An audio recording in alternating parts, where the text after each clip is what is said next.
MLA doctor Sanjay అవినీతిపై బహిరంగ చర్చకు రావాలని డిమాండ్ చేశారు బీజేపీ నేతలు. ఎమ్మెల్యే క్యాంపు కార్యాలయానికి పోస్టర్లు అంటించి తహసీల్దార్ చౌరస్తా దగ్గరకు చర్చకు రావాలని సవాల్ చేశారు. ఇక తహసీల్ చౌరస్తాకి వెళ్లేందుకు ప్రయత్నించిన కార్యకర్తలను ముందస్తుగా అదుపులోకి తీసుకున్నారు పోలీసులు. జగిత్యాల జిల్లాలో బీజేపీ నేత బోగ శ్రావణి నివాసంలో బీజేపీ కార్యకర్తలను హౌస్ అరెస్టు చేశారు. దీంతో కుర్చీపై ఎమ్మెల్యే స్టిక్కర్ అంటించి ఖాళీ కుర్చీతో నిరసన తెలిపారు నేతలు. ప్రజల ముందే అవినీతి ఆరోపణలపై చర్చకు రావాలని ఎమ్మెల్యేను డిమాండ్ చేశారు.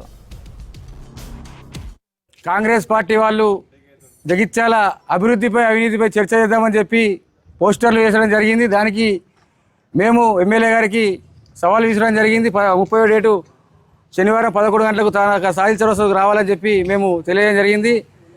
వాళ్ళు చర్చకు రాకపోగా పోలీసు వాళ్ళు పెట్టి ఇక్కడ హౌస్ అరెస్ట్ చేయించడం హౌస్ అరెస్ట్ చేశారు. ఇప్పుడైనా అభివృద్ధిపైన అవినీతి మీద చర్చ చేద్దామంటే బహిరంగ చర్చకు మేము సిద్ధంగా ఉన్నాం. బీజేపీ కార్యకర్తలం ఇకనైనా కానీ మీరు జగిత్యాల అభివృద్ధి చేశారా అవినీతి చెప్పారా ప్రజలకు చెప్పాల్సిన అవసరం ఉంది అని చెప్పి నేను తెలియజేస్తాను.